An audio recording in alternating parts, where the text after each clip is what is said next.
지하철 한 구석에서 우연히 만난 맨발의 노인은 예수의 피를 외치고 있었다.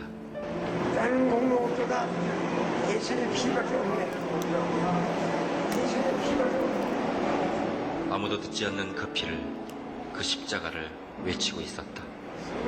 스승께서서 장로를 가르치시니 걸어가는 스승들아 예수를 알게 하셨네. 아멘.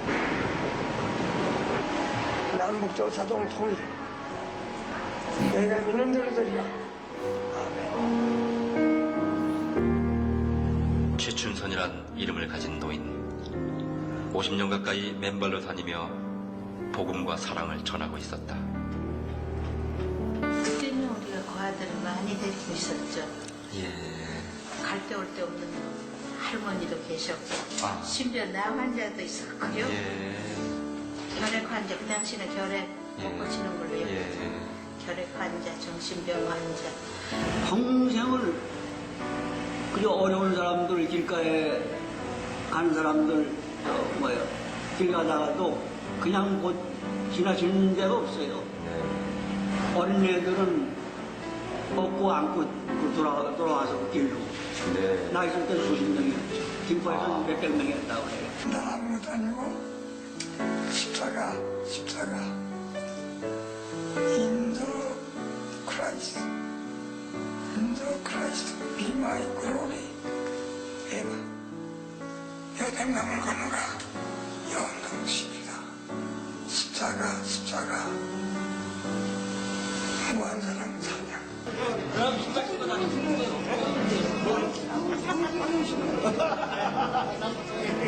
나 바빠요. 남북 통일이 김정일 가는 거 바빠. 언약하신 그 사랑 품에 영원한 안식 얻겠네. 2001년 9월 4일, 요건 지금 돌아가시기 2001년 9월 8일날 돌아가시다고 나흘 전입니다. 지금. 당신이 돌아가실 날을 알고 계셨다.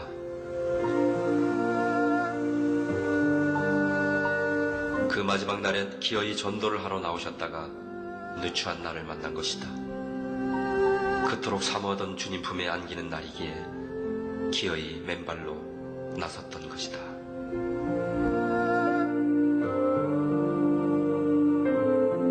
하늘나라 건설, 이건 하나님께서 나에게 주신 이 계시고 사명이야. 예? 가장 존경하는 분이 내가 그러세요. 나는 광야에 갇힌 자. 내 사명을 네. 확인한 게 얼굴이 아니고 발이었거든요. 네. 이 발. 예. 세상에서 정말 단 하나밖에 없는 네. 그 발이셨거든요.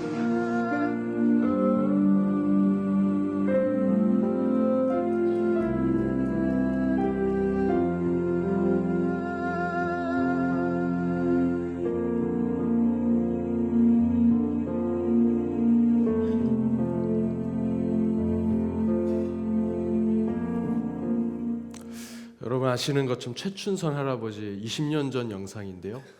지하철에서 맨발로 전도를 하셨던 할아버님이셨는데 사람들은 다 이분을 미친 사람이라고 얘기했습니다. 한겨울에도 맨발로 나와서 그 큰 달력에 성경 구절을 적으면서 전도하시고 하나님 나라가 올 것이다 라고 외쳐서 사람들이 다 미친 사람으로 얘기했지만, 여러분 보시는 영상처럼, 물론 이 영상이 풀로 있지만 우리 짧게 이렇게 요약해서 본 것인데, 이분을 직접 만나뵌 분들은 하나같이 이분을 존경한다. 이분이야말로 성자이다. 이분이야말로 하나님의 일을 제대로 하시는 분이다 라고 얘기합니다.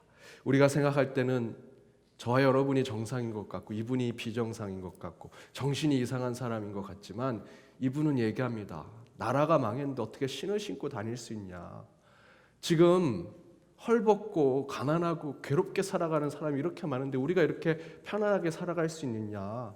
그 가운데 하나님 나라를 선포하고 계속해서 십자가를, 예수의 보혈을 이야기하는 것이 정상이 아니겠느냐. 어찌 보면 우리 최춘선 할아버지가 정상이, 우리가 비정상이 아닌가 생각을 해봅니다. 도리어 세상은 미쳐 돌아가는데 이 할아버지의 외침은 정직하고 온전한 것이었는데, 그런 영적인 깊은 묵상을 해보게 됩니다. 여러분 오늘 본문 한번 생각해 보십시오. 오늘 본문 앞에 있는 출애굽기 1장에 어떤 이야기가 나오냐면 이스라엘 백성들이 애굽에 430년 전에 노예로 끌려가서 그곳에서 430년을 살다가 점점점 이스라엘 백성들이 중다해집니다. 너무나 많아지니까 애굽에 있는 사람들이 이스라엘 백성들의 어린 남자아이를 죽이기로 결정합니다. 그 가운데 오늘 본문의 내용을 보니까 레위 가족 중에 남자아이를 둔 한 가정이 그를 숨기고 밝히지 않고 어떻게든 살려보려고 2달 동안 그 3달 동안 그 아이를 지켜내려고 합니다. 더 이상 숨길 수 없게 되어서 3절에 보니까 갈대 상자에 석청을 바르고 나무진을 칠해서 나일강과 갈대 그 사이에 두었다라고 기록합니다. 그리고 루이가 멀리서 지켜보니 바로의 딸 곧 애굽의 공주가 그 아이를 보는 거죠. 그리고 시녀들을 시켜서 그 갈대 상자에 있는 아이를 건져와서 그 아이를 키우기로 결정합니다. 이 아이가 히브리 백성인 줄 알고 히브리 백성의 산파를 두고 그 아이를 키우기로 결정을 합니다. 그리고 마지막 절에 보니까 이 아이의 이름을 모세라고 합니다. 모세의 뜻은 물에서 건져내다라는 뜻입니다. 여러분 나일강은 어떤 곳입니까? 4대 강 중에 하나입니다. 아프리카의 모든 물줄기를 빨아들이는 곳이지요. 그런데 그 거대하고 위대하고 크고 넓은 모든 것을 집어삼킬 만한 그 나일강에 막 태어난 갓난 아이를 그곳에 던져 넣은 것입니다. 그 거대한 강인데 그 강에 비하면 이 갓난 아이는 피렘이 아니 그것보다도 더 연약한 존재로 그곳에 있습니다. 강의 파도와 강의 흔들림에 뒤집어지고 엎어지면 곧 죽게 될 것 같은 그 갓난 아이를 그곳에 던져 넣은 것입니다. 그러나 성경은 지금 제가 말씀드린 대로 기록하지 않습니다. 그 거대한 어찌 보면 세상적으로는 위대해 보이는 아마 그 당시 나일강은 수많은 사람들이 경배의 대상이 됐을 것입니다. 그런데 그곳에 정말 곧 죽을지도 모르는 그 갓난 아이를 그곳에 던졌을 때 그 아이가 뒤집어서 죽게 됐다라고 성경은 기록하지 않습니다. 오히려 오늘 성경의 말씀에는 그 아이는 그 나일강 거대한 강가에서 건짐을 받았다라고 기록하고 있습니다. 여러분 생각해 보십시오. 모세의 엄마와 루이가 인간적인 방법으로 모세를 살리려고 했다면 나일강에 던져넣어서는 안 되죠.